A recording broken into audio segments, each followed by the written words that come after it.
बीजापुर लोकसभा क्षेत्र से हमारे उम्मीदवार इंजीनियर गौरी शंकर साहू आपके सामने प्रस्तुत है आपके प्रश्नों के उत्तर देने के लिए। उससे पहले मैं आपको ये बता दूं कि हमारी पार्टी यहाँ पे क्यों आई है। हमारी पार्टी ने ये महसूस किया है कि बीजापुर के जनता के सामने में जो संभावनाएं समस्याएं थी, उस समस्याओं को पूरा नहीं किया जा रहा है, उनका समाधान नहीं किया जा रहा था। हमें बड़ी आकांक्षा थी कि वर्तमान सांसद रामजीत मंडल उन समस्याओं का समाधान करेंगे। ऐसा नहीं होता हुआ दिख रहा है। यहाँ की सबसे बड़ी समस्या है रोजगार है, यहाँ की एक बड़ी समस्या स्वास्थ्य है, शिक्षा है। इसके बारे में हमारे बीजापुर क्षेत्र की सब जनता की बड़ी आकांक्षा थी कि हमारे जो भी जनप्रतिनिधि होंगे इन समस्याओं को पूरा करेंगे, समाधान करेंगे। ऐसा होता हुआ दिख नहीं रहा है। हमारे समक्ष जो हमारे लोकसभा प्रत्याशी है इंजीनियर गौरी शंकर साहू, वो इसी विधानसभा क्षेत्र के रहने वाले हैं, इसी लोकसभा क्षेत्र के रहने वाले हैं और दिल्ली में इनका व्यवसाय भी है। महीने में 10 दिन वो इसी क्षेत्र में रहते हैं। हम लोगों ने महसूस किया कि यहाँ पर रोजगार और स्वास्थ्य की समस्याओं का समाधान किया जा सकता है, लेकिन जो भी व्यक्ति आए, जो भी जनप्रतिनिधि है, उसे इस बारे में इंटरेस्ट होना चाहिए और उस बारे में उसका नॉलेज होना चाहिए। दुर्भाग्य से ऐसा होता हुआ पूरा नहीं हो रहा है। अंततः वो मजबूर होकर आपके समझ प्रस्तुत हुए हैं। इनकी और भी सारी आकांक्षा है, जनता की समस्या को समाधान करने की आकांक्षा है। वो अपनी बातों को आपके सामने समझ रखना चाहेंगे और आपकी जो भी प्रश्न है उनके उत्तर देना चाहेंगे। तो मैं ये माइक इंजीनियर गौरी शंकर साहू जो हमारे प्रत्याशी है बीजापुर लोकसभा से, उनको देता हूँ। जी, मैं थोड़ा इंट्रोडक्शन में और बताना चाहूँगा। दिल्ली प्रदेश अखिल भारतीय तैलिक साहू महासभा का दिल्ली प्रदेश का अध्यक्ष भी हूँ और मैं वेबसाइट से लिखा हुआ कि मैं ऑलरेडी लिखा हुआ मैंने कि मैं उद्योगपति हूँ और मैं व्यापारी हूँ। मेरा मुख्य मैं नेता नहीं हूँ और न ही मैं यहाँ नेता बनने आया हूँ। मैं यहाँ की समस्या को देखते हुए अब हमारे लिए बर्दाश्त से ज़्यादा हो चुका है। कितना दिन हम और इंतजार करेंगे। बहुत सारी समस्याएं तो मैं दिल्ली बैठे हुए और यहाँ की जनता जब मुझे फ़ोन करता है दिल्ली में, तब मुझे बहुत दर्द होता है। तो इसी को लेकर के उन्होंने कहा है हमारा मुख्य उद्देश्य जो है वह स्वास्थ्य से रिलेटेड है, क्योंकि दिल्ली की जो अस्पताल है टोटली बिहार के पेशेंट के ऊपर चलता है। अगर बिहार का पेशेंट वहाँ ना जाए तो बहुत सारे अस्पताल बंद हो जाएगा। यहाँ के अब देखिए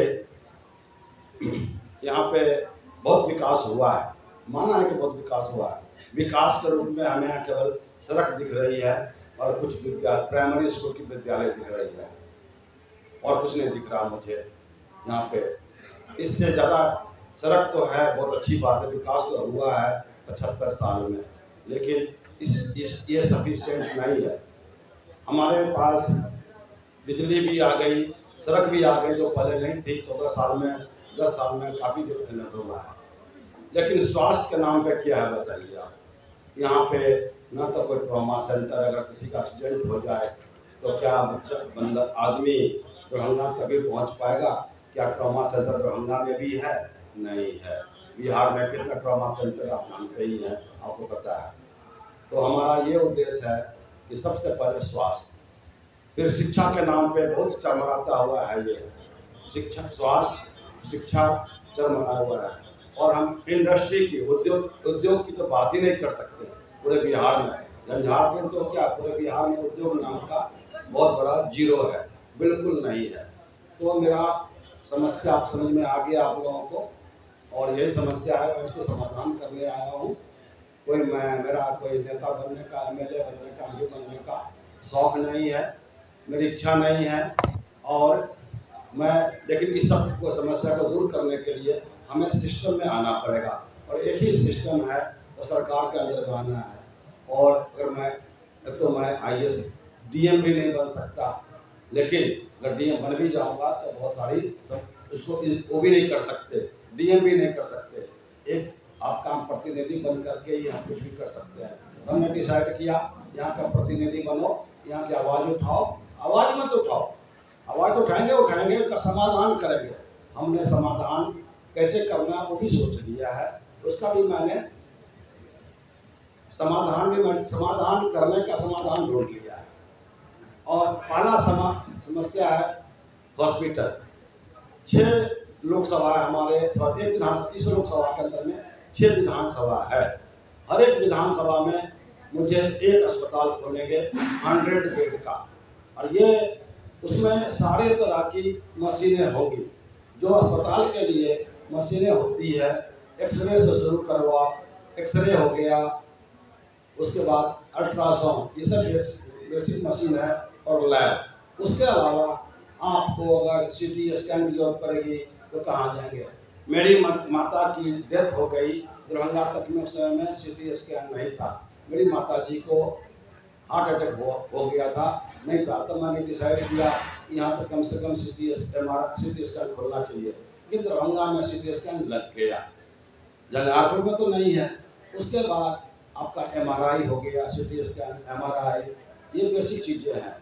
और आपके ब्रेस्ट कैंसर के लिए मेमोग्राफी है, दांतों के लिए OPG है, ये मशीनें लगनी चाहिए।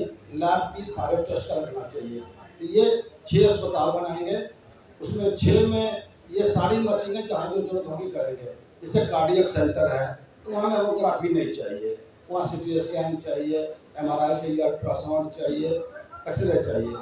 पहला होगा हमारा कार्डियक सेंटर, दूसरा होगा हमारा कैंसर सेंटर, तीसरा होगा हमारा ट्रॉमा सेंटर, फिर हमारा इमरजेंसी। ट्रॉमा सेंटर में ही आ जाता है इमरजेंसी, लेकिन फिर भी एक छोटी मोटी के लिए आपका इमरजेंसी।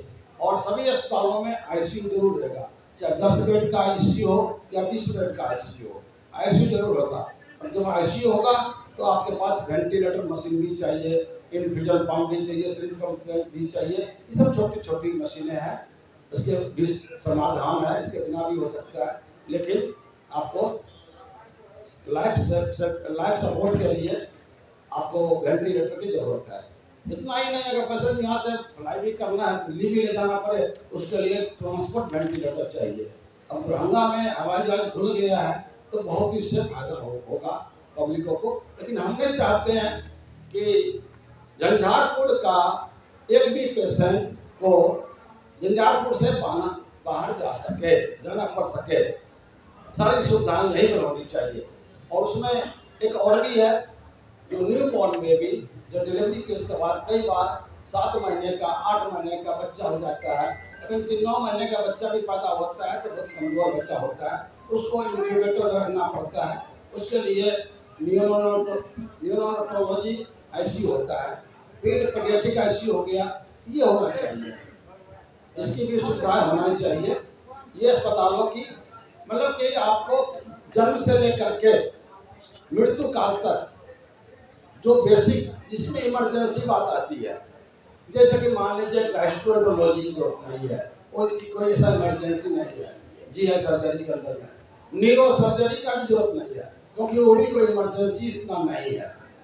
तो इसको छोटे जो बेसिक है, पीडियाट्रिक हो गया, न्यूरोलॉजी हो गया, आपका emergency trauma centre, cardiology, cancer, क्योंकि कैंसर का ट्रीटमेंट बहुत महंगा है और सर्वाइव भी नहीं कर पाते। इसलिए जरूरी नहीं है कि आप दिल्ली जाके इलाज कराइए। वहाँ तो ये हाल होता है कि दिल्ली का टेम्परेचर मिनिमम 4 डिग्री आ जाता है, और आपको वहाँ पर कोई एम्स के अगल बगल में, सफदरजंग अगल बगल में कोई आपका धर्मशाला नहीं है। वहाँ पर ओपन खुले में आसमान के नीचे हम लोग रजाई के अंदर, रूम के अंदर में हीटर लगा करके सोते हैं। उसको सोचिए, गरीब आदमी है वो क्या इलाज कराएगा, क्या ट्रीटमेंट आएगा। लोग आधी रात में, दिल्ली के बगल वाला सब आ जाता है रात में लेने का, हम दोनों आदमी, मैंने कोई कंबल बांटो, मतलब मैं सारे बिहार के लोग ये होते हैं, दिखवा गया तो अगल बगल के लोग भी थे। हम लोगों ने 2 रात गए, हिम्मत किए कि चलो, उठाया कंबल, रात को 12 बजे। ये हमारे फेसबुक पे ऑलरेडी डाला हुआ है, आप गौरी शंकर साहब का देखिएगा तो दिसंबर के महीने का, जनवरी महीने का होगा मेरे ख्याल से, जनवरी के महीने का होगा, आपको मिलेगा। हम लोग दिखावा नहीं करते, 5 आदमी मिल करके एक केला देने नहीं जाते, है ना। हम लोग 5 आदमी, देखिएगा 5 आदमी आया हुआ है, एक केला लेकर पेशेंट को भी नहीं ला रहा। हम लोग ऐसा नहीं करते, हम दिखाते नहीं पेशेंट को। समाज सेवा के रूप में आप कितने सालों से ये दे रहे हैं? सही क्वेश्चन है आपका। समाज सेवा के रूप में देखिए, अगर मैं समाज से, अपने साहू समाज से हूँ, उन्हीं में था मैं 2014 से।